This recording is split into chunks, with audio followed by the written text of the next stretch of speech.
ऊपर बैठ जाओ, वहाँ से पूरा दिखेगा भी, बढ़िया भी रहेगा।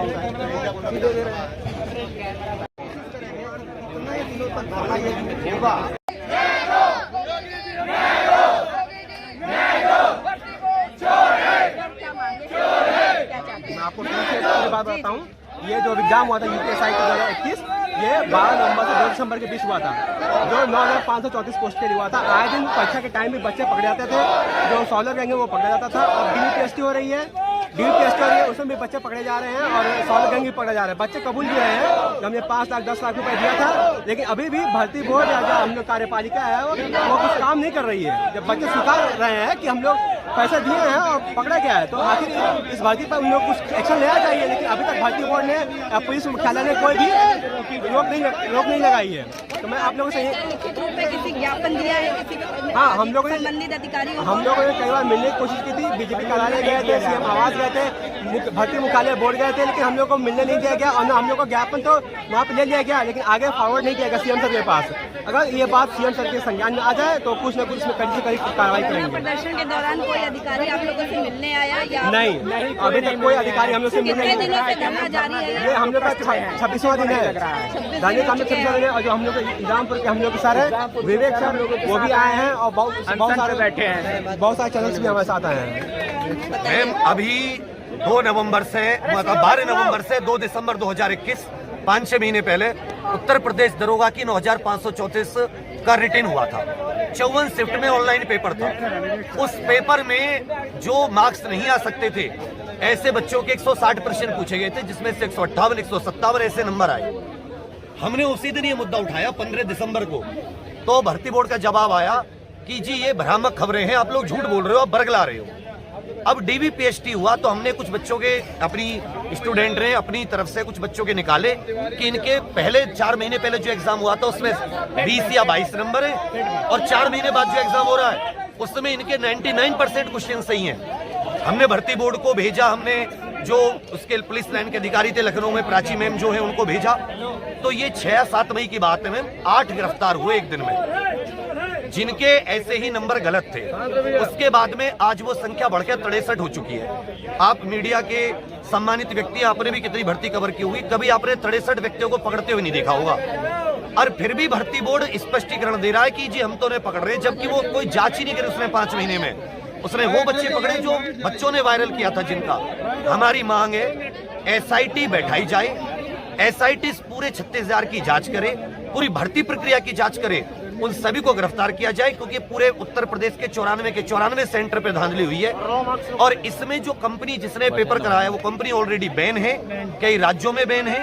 उसने उत्तर प्रदेश का 2017 एसआई की भर्ती का जो जुलाई में पेपर हुआ था वो भी लीक किया था, वो पे तब भी बैन लगा था। फिर वो दिसंबर में दोबारा टीसीएस ने कराया, उसी भर्ती को, उसी बोर्ड कंपनी को दोबारा ठेका दिया गया।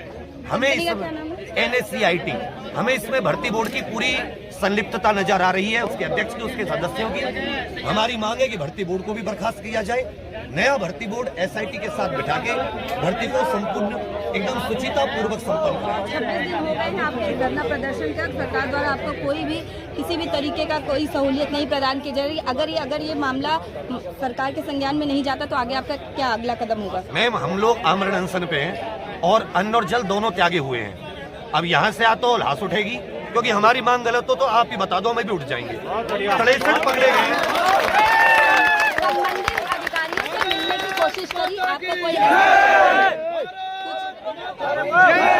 कुछ सदस्यों की ऐसे कोई आप लोगों के कुछ सदस्य हैं जो संबंधित अधिकारियों से मिलने की कोशिश कर रहे हैं? मैम वो एक महिला है, आप उनसे इस बारे में जानकारी लेंगी तो भर्ती वो आपको अपने मुंह से बताएंगी कि भर्ती बोर्ड के अध्यक्ष आर के विश्वकर्मा जी का था, जब इन्होंने रिसीविंग ली ना कि हमने आपको एक ग्रीवेंस दी है, प्लीज रिसीव इट एंड हमें कुछ प्रूफ दो उसका, तो उनसे कहा जाओ चौराहे पे जाके ले लो। एक जो डीजीपी पद के लिए अधिकारी बनने जा रहा है जिसका नाम है, वो व्यक्ति के शब्द एक महिला से ऐसे थे कि जीडी वो जो रिसीविंग है वो तुझे चौराहे पे मिलेगी। मैम भर्ती बोर्ड का कार्यालय बोर्ड के कार्यालय के ऊपर है, मतलब जो कंपनी है उसका कार्यालय भर्ती बोर्ड के कार्यालय के ऊपर है। सही सवाल है कि इतने बच्चे पकड़े जा रहे हैं 20 से 25 लाख वाले, अगर इनके ऊपर कार्रवाई नहीं होती है तो सर हम लोग का हक मारा जा रहा है। हम लोग सर इतने छोटे परिवार से आते हैं सर कि एक टाइम खाने का भी नहीं हम लोग के पास है, लेकिन सर तब भी हम लोग यहाँ पर सर पेपर देने के बाद, परीक्षा तैयारी करने के बाद सर यहाँ धरने लगा के बैठे हुए हैं इस धूप में, सब बिना कुछ खाए हुए 3-4 दिन से बैठे हुए हैं। सरकार से ही सर हमारा निवेदन है सर, हम लोग की बात सुनी जाए। 2 मई को हम सारे लोग इकट्ठा होके करीब 6-7 अभ्यर्थी भर्ती बोर्ड जाते हैं।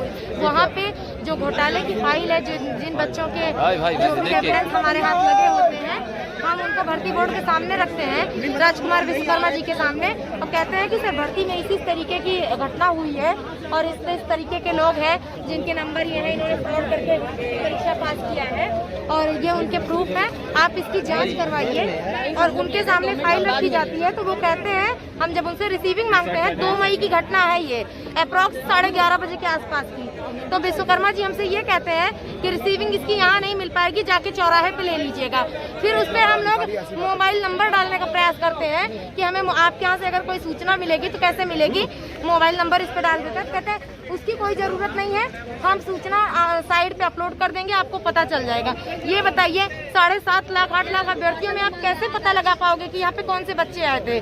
ना हमारी डेट ऑफ बर्थ पता है, ना हमारे फादर का नाम पता है, उसको आप पे कैसे आप बता पाओगे? तो इसी तरीके चीजें हो रही हैं और हम तो यही कहते हैं, अब तक तो नहीं लेकिन अब कह रहे हैं कि भर्ती बोर्ड पूरी तरीके मिला हुआ है। मुख्यमंत्री जी को इस चीज में बारे में संज्ञान कराने की कोशिश करी है आप लोग? मैं खुद डिप्टी सीएम ब्रजेश पाठक जी से मिल चुकी हूँ, केशव प्रसाद मौर्य जी से मिल चुके हैं, पूरे एविडेंस लेके उनको बताया भी गया कि सर ऐसी ऐसी प्रक्रिया हो रही है भर्ती में, ये चीजें हैं, इस तरीके की धांधली हुई है, तो वो कहते हैं कि संज्ञान में लिया जाएगा। जनता दरबार में जाते हैं तो वहाँ पे कहा जाता है कि अभी सीएम साहब है नहीं।